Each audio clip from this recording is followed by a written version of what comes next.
But like, I want to go back. I mean, obviously, we're going to talk about the new album here because that's what you're here to promote. But I still remember listening to You're a Woman, I'm a Machine for the very first time and finding out you're a two-piece band and just blown away by the sound that came out of you. And the only way that I can describe this is comparing to the time I found out Rush was a three-piece band and the amount of sound that came out of them. So it's like, I think that's a pretty big accolade to say that like you're like a Rush of the new generation with the amount of sound you can put out.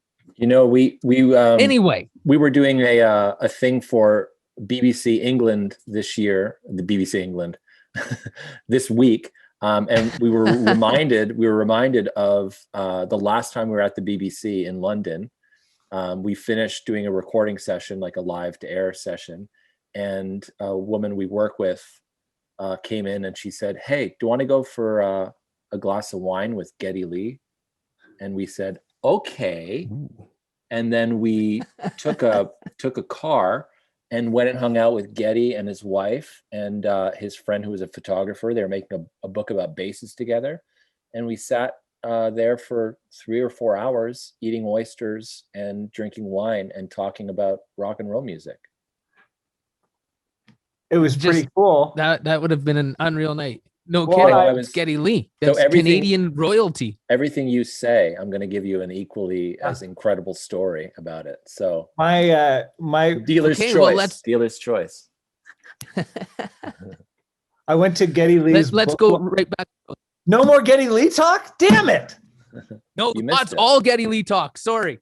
Get in. There's a delay. I went to Geddy Lee's book launch in Toronto, and there's all these musicians there, and they were doing a Q&A with him at the end. And my friend who brought me was like, "Jesse, you got to ask a question." I couldn't think of something. So they hand me the mic. I asked the question, and then Geddy Lee's like, "Well, Jesse." And I was like, "Yeah, he knows my name. That's right, everybody. Geddy Lee knows my name." Right away. You know what? Let's do some more story time. Speaking of knowing someone's name, because we're going to railroad you, by the way. Speaking of knowing someone's name, Canadian rock legends.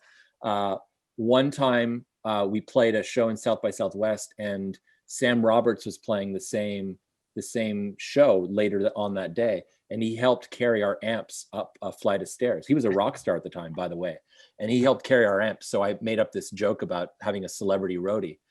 About 2 years later, hadn't met him or talked to him since. 2 years later, I was invited to his bachelor party in Montreal. Like I was out somewhere else, and someone was like, "Let's go to Sam Roberts' bachelor party at this bar." I walk in, he's dressed in drag, passed out drunk. He's completely out of this planet. And he sits up from that state and goes, "Hey, Sebastian, want a drink?" I was like, "Dude remembers my name. That's cool." So the sign of a really good rock star is that they are also very kind and generous with their time and their memory. Welcome back to radio. Very true. You hear that a lot of guys. Thank you. Now, okay, well, I want more story because I was just reading the interview you did with NME about the chance to tour with Daft Punk. Oh, this is all just going to be all celebrity names. I like it. Yeah, nice. Yeah, this is it. That's what. Don't need to talk about the new album, hey? Yeah.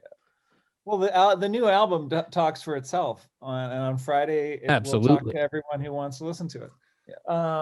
Yeah. I was friends with Daft Punk's manager, and he asked me in 2005 if we could play shows with Daft Punk, and we had already broken up, but we hadn't told anybody.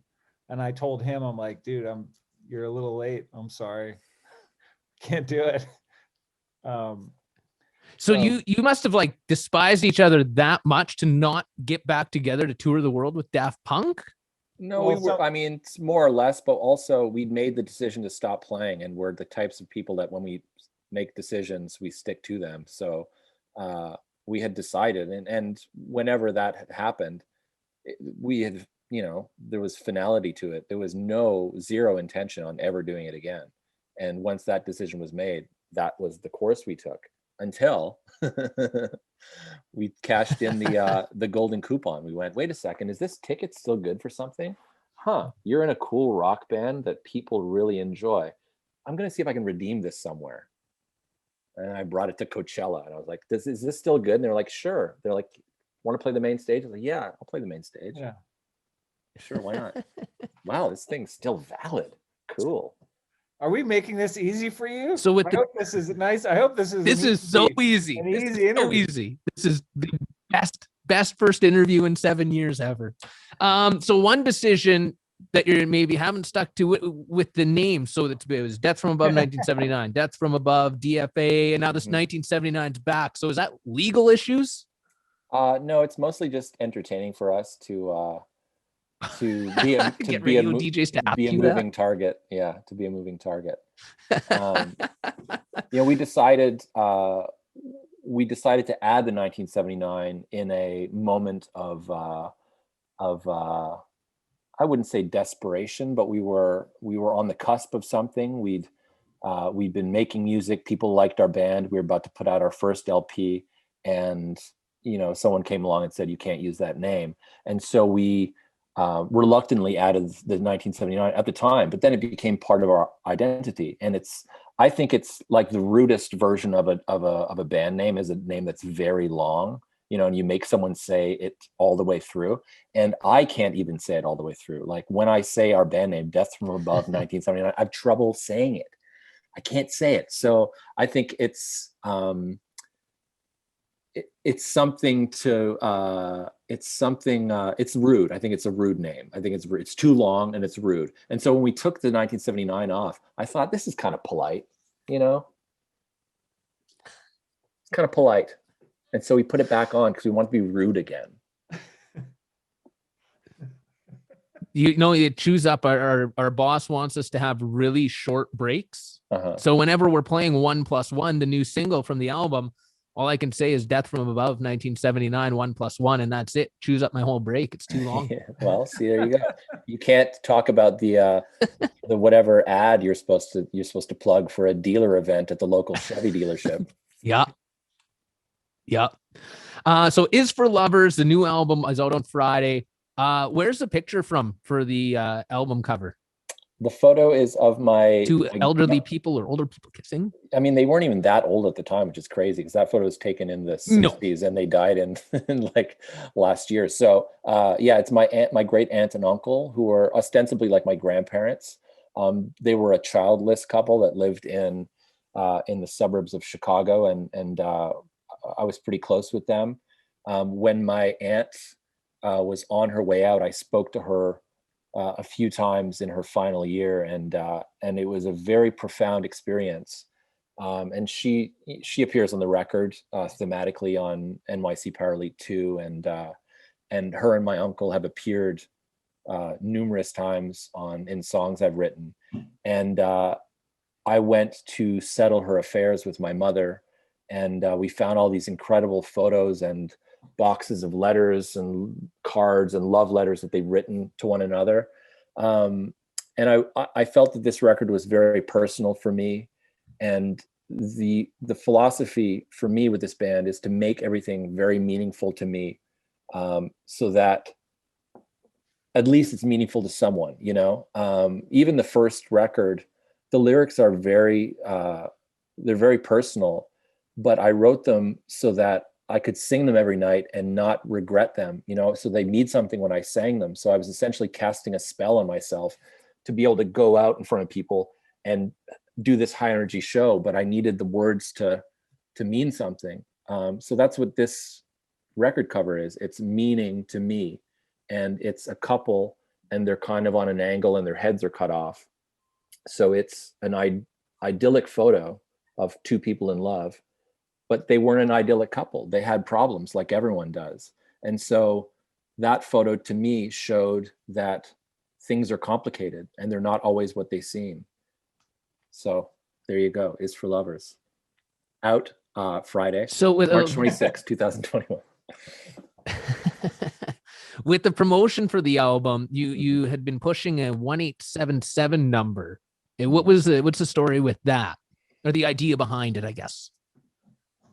I think it was a record label that proposed that we could do that, and Sebastian right away wanted to make a infomercial, or it's, to me it makes me think of also it makes me think of like a monster truck ad. Maybe that's just the effects on the vocals. Oh, that first one, yeah. But all those late night call now, especially we used to have this phone number in Toronto called Nightline.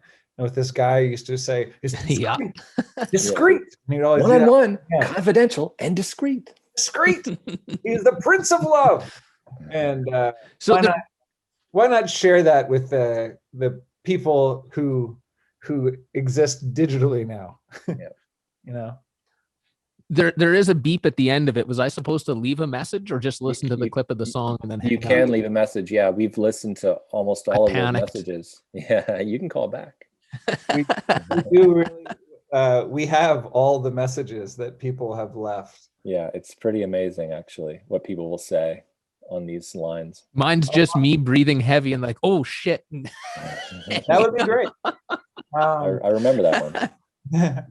Most of the time there's a long pause. There's a long pause and then someone's like, oh, I could leave a message? And then they'll say something.